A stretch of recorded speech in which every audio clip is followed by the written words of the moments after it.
selamat pagi semuanya. Selamat datang di podcast mahasiswa. Ada apa sih di kampus?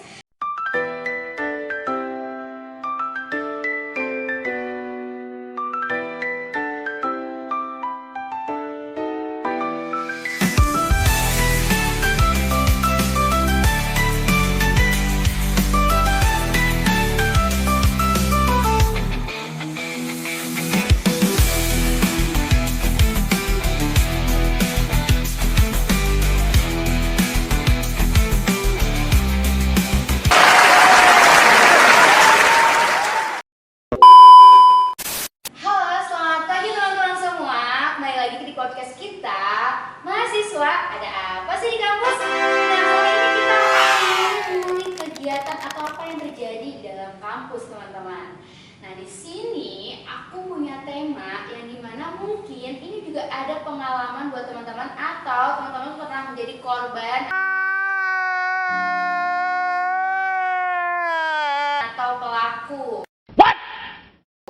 Yang dimana kita akan mengangkat tema silent member. Apapun. Mungkin teman-teman yang punya kelompok di kampus atau mungkin yang masih SMA yang punya kelompok, ketika kalian berkelompok dengan seorang yang silent ya, ketika kita ada kegiatan, ketika kita ada coba ide, tapi malah teman-teman kelompok kita malah menjadi silent, maksudnya tidak mengungkapkan ide, tidak memberikan tanggapan, kayak bisa dibilang kita kayak ngomong sama tembok ya. Teman-teman ya. Nah, di sini aku akan angkat tema itu dan aku nggak sendirian di sini. Aku bareng sama teman-teman aku yang super kece, keren, cantik dan ganteng. Serta nanti kita nggak cuma ngomong basa-basi aja, alur kidul atau ceplas-ceplos, tapi di sini kita akan salurkan dengan teori-teori yang dimana teori ini bisa kalian pakai. Oh, ternyata seseorang jadi silent member itu karena ini atau dan sebagainya halnya. Nah, saling aja kita langsung berbagi sharing dengan teman-teman serta membahas teori-teori yang sudah ada. Langsung aja kita panggilkan teman-teman kita. Halo semuanya, udah bisa masuk, silahkan masuk. Sebelumnya boleh bantu tagline kita kali ya teman-teman ya. Ketika ngomong mahasiswa, kalian ngomong ada apa sih kampus, oke? Satu lagi ya, mahasiswa ada apa sih di kampus? Oke, teman-teman. Sebelumnya kita perkenalan dulu ya, karena ada pepatah bilang katanya kalau tak kenal maka tak aruf.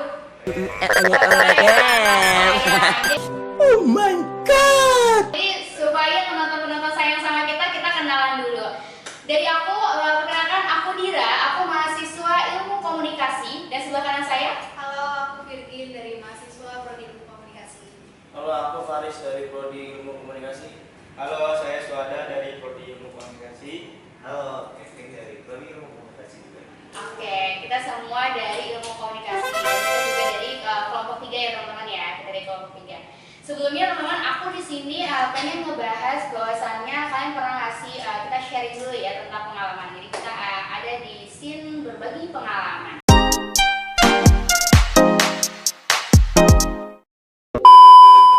Nah, di berbagi pengalaman ini atau sharing pengalaman, aku pengen tahu banget teman-teman punya nggak sih pengalaman atau menjadi seorang pelaku atau menjadi seorang korban, dimana di dalam suatu kelompok kita pasti pernah jumpain bahwasannya ada loh orang yang silent member. Dia tidak mengungkapkan idenya sampai acara itu, sampai kelompok kerja kelompok itu selesai. Nah, aku pengen tanya nih, ada nggak sih kalian punya pengalaman itu baik pelaku atau korban? Oh, kamu.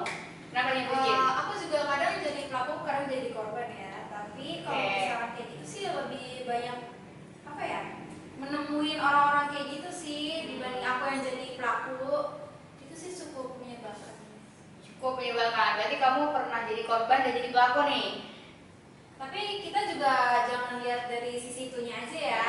Mungkin juga teman-teman kita itu sulit untuk berinteraksi atau malu. Jadi kita nggak bisa bilang kayak gitu. Iya sih, betul ya. Oke, karena tadi kamu bilang kamu pernah menjadi korban dan pelaku, dan kamu pernah memberikan alasan bahwasannya tidak bisa menjudge mereka karena mungkin mereka susah berinteraksi. Nah, kamu dulu waktu kamu menjadi pelaku, kamu alasannya apa nih? Apa susah berinteraksi? Kayaknya seorang kamu nggak susah berinteraksi. Kalau aku sih lebih ke malu aja. Malu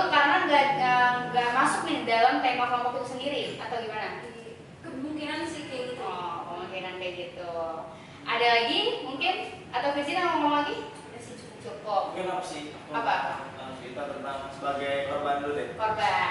Jadi korban pelaku juga nih Pak? Sama, korban dan pelaku juga. Oke, baik.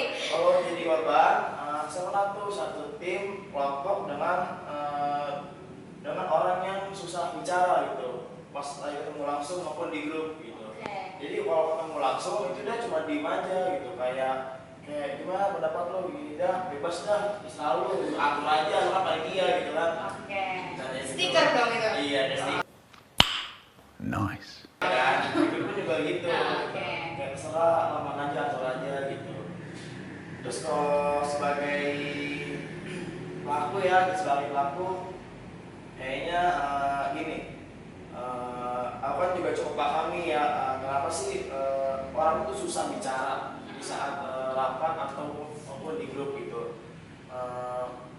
Mungkin yang pertama kayak introvert, kayak aku belum kenal nih orang-orang di sekitar siapa aja gitu, kayak misalkan kan baru masuk kampus misalnya nih kayak lu gimana sih orangnya gitu kan, kita nggak tahu ya, otak-otak kalau kita salah ngomong kita harus nyakitin orang itu kan, makanya kita tuh diem dulu sebelum kita tuh ngasih pendapat gitu, kayak. Terus ngasih sarannya tuh juga nunggu waktu gitu, kayak nunggu momen, kayak misalkan mungkin kita susah berinteraksi dengan kalau kita mau langsung kita kayak nggak pede ngomong langsung, mungkin bisa coba ngomong di grup gitu, mungkin di grup tuh lebih percaya diri, ngerti dari ngetik aja gitu. Itu sih menurut saya. Kenapa bisa begitu ya? Iya. Ya, nggak tahu sih, mungkin itu tadi saya dulu lumayan introvert ya, karena makanya susah juga ngomong langsung gitu pada gitu. Jadi susah. beraninya di chat gitu. Di chat aja kan. Apalagi kalau bukan ketemu yang circle-nya gitu. Iya. Makin redup ya, maksudnya jadi makin silent. Betul. Oke, Moris, aku pengen tadi kan Virgin bilang dia sebagai pelaku karena dia malu. Aku mau ngambil ke kamu kalau kamu sebagai sebagai korban. Berarti kamu berkumpul dengan orang-orang yang menjadi silent member. Itu menurut kamu gimana sih? Sekesel apa atau apa pengalaman yang kamu dapat menjadi seorang korban silent member itu? Sekesel apa ya gitu? Ya terserah, kamu kan jadinya kesel, jadi kita harus cepat selesai gini segala macam hal yang kamu rasain. Yang aku rasain sih kalau jadi korban, mungkin aku kan juga pernah jadi pelaku ya gitu. Jadi mungkin aku cukup paham sih kenapa dia gitu, jadi nggak yang gimana-gimana itu tentang orang yang saya gambar itu sih gitu. Berarti kamu cukup mengerti ya kalau oke, aku pernah di posisi ini dan aku tahu dia itu gimana. Jadi cukup memahami hati si korban yang pelaku ini ya. Gitu. Oke, lanjut, ada lagi yang mau ada? Ada mungkin mau cerita ada? Ya, saya juga sebagai pelaku sih. Oke, ada bukan korban tapi pelaku. Oke, apa jangan-jangan yang diceritain Maris ada? Iya. Oke, bisa. Oke, lanjut deh, gimana? Ya, mungkin benar kata Mas Patis, jadi kemungkinan tuh kalau saya tuh beraninya kalau di chat saja sih. Oke. Bangnya di chat aja ya? Iya. Malu ya? Malu. Malu bertanya susah dijawab. Nah, ya.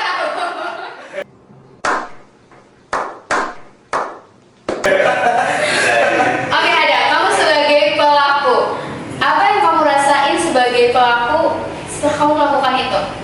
Ada penyesalan kah atau ya udah gitu? Sebenarnya ini emang ada rasa nyesalnya sih ya, karena Ada penyesalannya gitu ya? iya, karena saya sendiri itu ketika sedang bekerja kelompok begini saya tuh menyesalnya tidak mengasih ide-ide gitu. Dari kamu sendiri, apa kawan? Kayak kurang suka mikir, si ide gitu kan? Ya, Dari kamu sendiri ya, kenapa? Apa yang membuat kamu menjadi seorang pelaku? Apa yang membuat kamu menjadi silent member sendiri? menurut saya apa? Malu-malu. Iya, malu. Terus gemetar, dingin atau gimana tuh? Ya ada Maksudnya itu mungkin ada. dari ada sendiri apa ya, masih memerlukan untuk bersosialisasi lebih gitu. Iya. Makanya ada masih malu-malu sama kita. Iya. Padahal kamu udah di kelas udah berapa lama dan? Udah sekitaran ini apa? Setahun ya? Iya, Sudah setahun tapi kamu masih belum bisa untuk berinteraksi ya? Iya. Adakah kendala mungkin karena teman-teman yang kurang, nggak set sama kamu, atau Sebenarnya apa? ini dari masa dulu sih. Oke, kenapa tuh? Awalnya sih emang banyak bercanda-bercanda gitu ya. Nah, di saat saya mulai merasa tidak nyaman di situ, nah saya akhirnya tidak untuk diam gitu, tidak mau berinteraksi gitu. Berarti ada backstory kenapa kamu jadi silent member, karena kamu Iya. punya pengalaman yang Iya. tidak mengenakan sehingga kamu memilih untuk jadi silent member. Iya. Oke. Wah, berarti ini bagus banget ya teman-teman. Ada beberapa faktor yang kita temuin dari Virgin sendiri mungkin kan berkata bahwasannya mungkin orang itu kurang bersosialisasi sehingga menjadi silent member. Lalu kata Iya. Faris juga karena mungkin faktor introvert seseorang. Karena kalau kita tahu ya seorang introvert tuh kadang mau ngomong aja tuh udah gugup duluan ya, udah gemeter duluan, udah pernah sendiri duluan gitu. Dan yang ketiga tuh faktor backstory, ternyata dia punya pengalaman buruk sehingga akhirnya dia menjadi silent member. Dan mungkin teman-teman yang lain juga punya pengalaman yang bisa sharing, nanti bisa komen ya di kolom komentar kita. Oke teman-teman, tadi kita udah sharing pengalaman dan ternyata kita punya pelaku yang ternyata tapi bagus karena pelaku ini akhirnya mengakui dan dia ngasih tahu loh ternyata ada pengalaman itu, kenapa dia melakukan itu gitu. Kita sekarang langsung ke sesi kedua, yaitu jadi teman-teman gini, kita nggak cuma aja ceplos, ternyata tuh ada teorinya loh kenapa seseorang melakukan silent member itu. Nah di dalam teori ini kita coba kupas tuntas di season 2. Langsung aja, masukkan teori.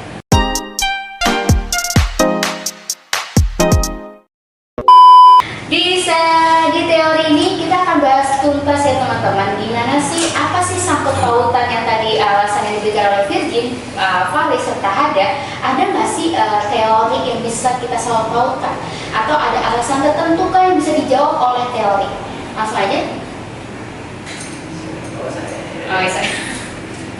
Jadi fenomena silent member ini unik ya, dimana di setiap kelompok pasti ada yang menjadi silent member. Jadi kayak mereka diam, nggak mau ngomong segala macam, tapi tiba-tiba nanti nilainya sama. Kadang ada yang kesel sama karena Iya, betul. kadang ada yang apa namanya, ya udahlah, emang dia nggak bisa apa-apa. Tapi sebenarnya ini silent member ini multifaktorial, ada beberapa faktor yang menyebabkan mereka tuh diam. Mereka tuh diam nggak salah-salah sebenarnya. Nah, kalau menurutnya teori Bennett and Shear yang membahas tentang kepemimpinan dan peran-peran suatu kelompok dalam organisasi, dia dijelasin bahwa silent member ini masuk ke kategori 4 peran dari total 36 peran. Yang pertama, silent member itu yang diam. Biasanya itu bukan cuma diam, tapi dia jadi gatekeeper. Sadar atau nggak sadar, mereka, maksudnya gatekeeper tuh mereka kayak sebenarnya bukan nggak ngomong, tapi mereka cuma nyari waktu yang tepat baru ngomong. Misalnya kayak tadi Faris introvert segala macam, tapi sebenarnya Faris tuh pasti mikirin juga kan kayak ide-idenya, tapi cuma karena malu aja jadi Takut nggak- ngomong lah. Iya, takut dicaci segala macam. Tapi sebenarnya Faris ada ide kan pasti. Itu disebutnya jadi sebenarnya mereka tuh punya ide, tapi cuma karena masih malu atau belum ada momen yang pas, akhirnya mutusin buat gitu. Terus peran yang kedua yaitu dia berperan sebagai informasi seeker atau giver, dimana dia waktu diam itu sebenarnya cuma karena apa namanya, peran yang kedua itu yaitu informasi seeker atau giver.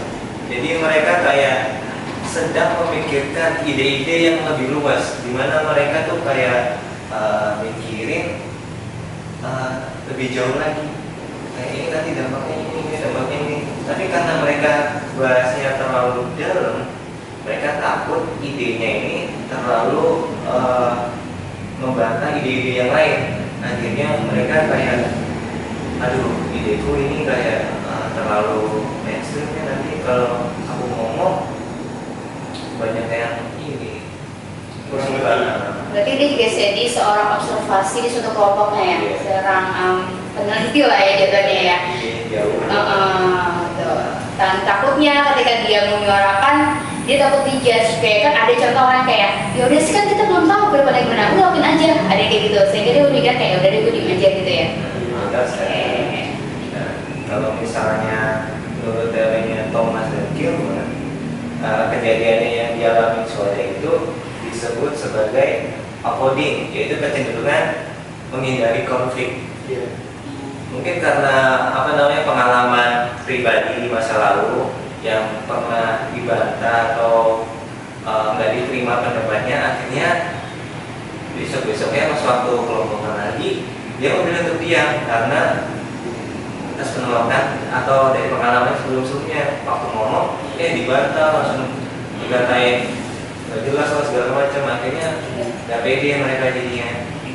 Kayak gitu nggak sih Bang? Iya, benar.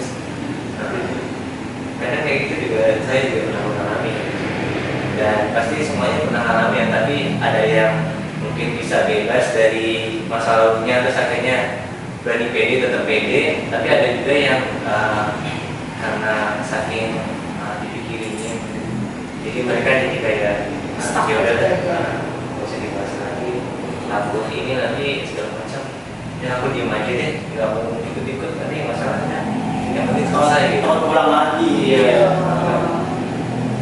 Jadi itu emang complicated sih, tapi kayak gitu sih. Yang mungkin ini nggak takut bersosialisasi, takut bersosialisasi ada kaitannya. Oh, kalau kata bersosialisasi. Mungkin jatuhnya sama kayak Kak Haris tadi ya, dia masuk ke gatekeeper. Karena dia punya ide, tapi dia takut menyuarakan, malu. Jadi orang itu nggak pandai bersosialisasi, makanya dia jadi silent member. Kalau itu berarti faktornya karena individual, ini kayak orang individual. Tapi pasti kalau itu faktornya karena individu, pasti itu bakal berdampak buruk pasti ke kelompoknya. Tapi bukan berarti si pelaku ini nggak mau berkontribusi kan? Pasti Ya, mereka pengen memikirkan atau ngasih pendapatnya, tapi karena ya belum ada pengalaman organisasi segala macam atau baru ketemu sama kelompok yang bukan circle-nya, dan itu juga bisa jadi faktor dia jadi kayak nggak mau ngomong. Tapi sebenarnya pasti mau lah ngasih pendapat dan berkontribusi. Siapa sih namanya juga kelompok pasti mau berkontribusi. Nggak mau ngikutin orang. Jadi berarti salah satu kelompok itu bikin dia jadi member juga satunya mungkin kelompok yang nggak dia bosan ya.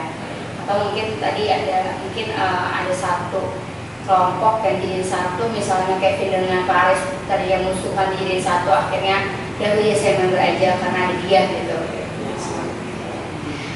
Tapi aku sendiri kurang setuju sama Kevin yang bagian pasti semua mau berkontribusi dalam kelompok, karena aku juga selalu menjadi korban silent member, dan ada beberapa juga yang ngomong kayak ya udah biarin aja, kan dia butuh nilai, pasti dia bakal ngerjain tugas kita sampai akhir.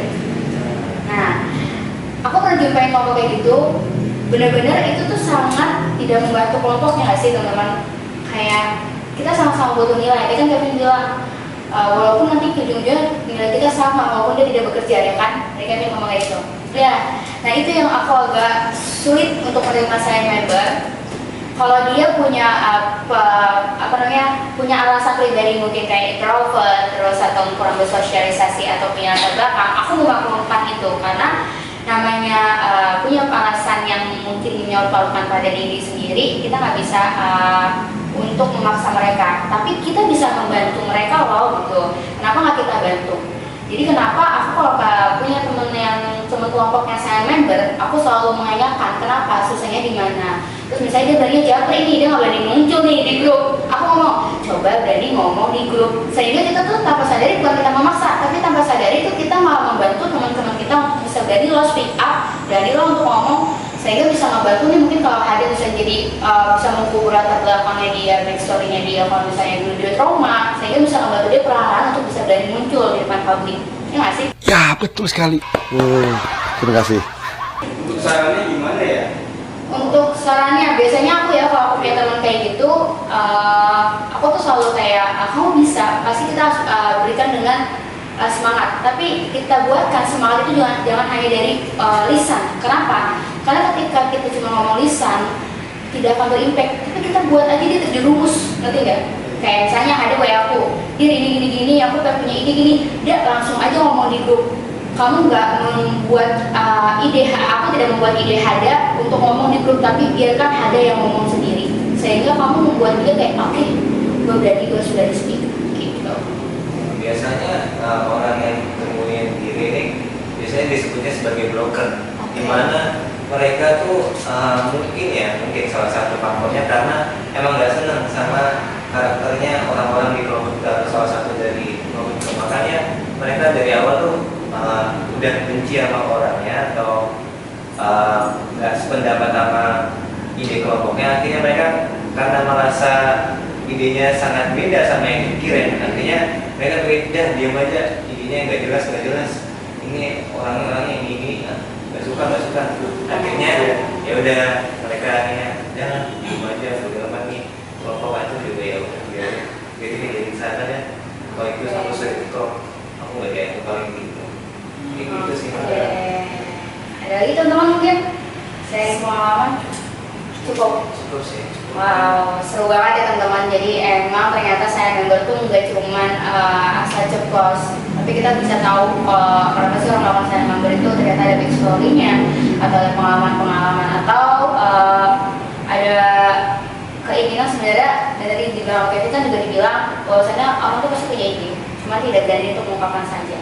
Nah mungkin teman-teman ada yang mau ngasih saran buat orang-orang yang silent member. Kalau aku pribadi, aku menyarankan kalian dari speak up karena ide yang kalian kirimkan tapi itu salah, itu udah ngebantu kalian untuk bisa upgrade diri kalian, untuk bisa nambah value kalian gitu. Jadi ayo kita sama-sama bangkit, sama-sama berani untuk ngobrol. Ada yang lain mungkin buat pesan-pesan ke teman-teman kita?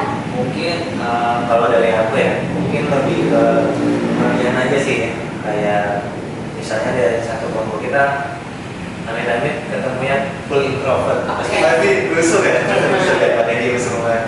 Nah, kita inisiatif aja jadi peran pemimpin, kayak nanti kita bikin lingkaran ya. Terus habis itu nanti saat habis aku ngomong, kalian masing-masing ungkapin pendapatnya kayak begini. Jadi otomatis mereka ngomong setidaknya, walaupun nanti pendapatnya pasti yang dipilih yang paling bagus atau sebenarnya, tapi setidaknya kan mereka mengungkapin pendapat. Jadi itu kan pasti nanti kepancing. Mereka ngomong mengungkapin pendapat atau nanti kasih saran dari kekurangan kelebihan idemu.